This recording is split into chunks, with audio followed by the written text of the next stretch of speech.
James grew up in a small town where opportunities were scarce and expectations were low. He was the son of a single mother who worked tirelessly to make ends meet. At the age of 17, James took a job as a dishwasher at a local diner to support his family and save for his future. Humble beginnings. While scrubbing dishes late into the night, James often overheard the cooks discussing recipes and food preparation. He wasn't a chef, but he was curious. During his breaks, he watched them work, learning about spices, techniques, and the art of creating dishes that made people smile.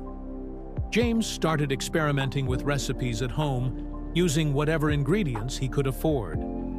It wasn't much, mostly pasta, bread, and a few vegetables, but he found joy in creating something unique out of the ordinary.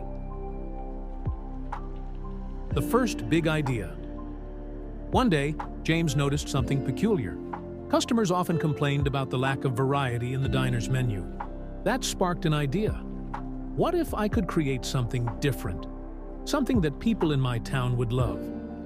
With his savings, James bought a small food cart and started selling his signature dish, a pasta bowl with homemade sauces and toppings.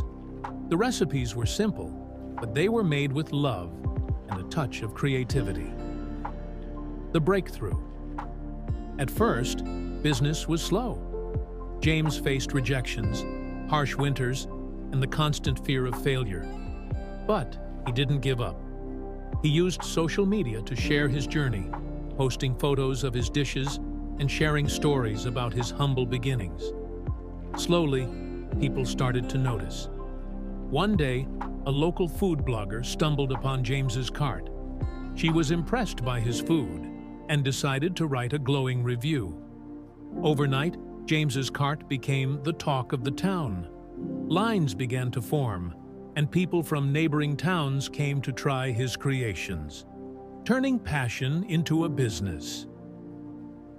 With the profits from his food cart, James rented a small space to open his first restaurant. He named it Humble Beginnings to remind himself of where he came from. The restaurant became a success, known not just for its food, but for James's inspiring story. Today, James owns a chain of restaurants across the country. He employs hundreds of people, many of whom, like him, come from humble beginnings. The lesson: James's story teaches us that success doesn't require a fancy degree or a perfect start. It begins with passion, perseverance, and the courage to dream big. No matter where you start, the only thing that matters is where you're willing to go.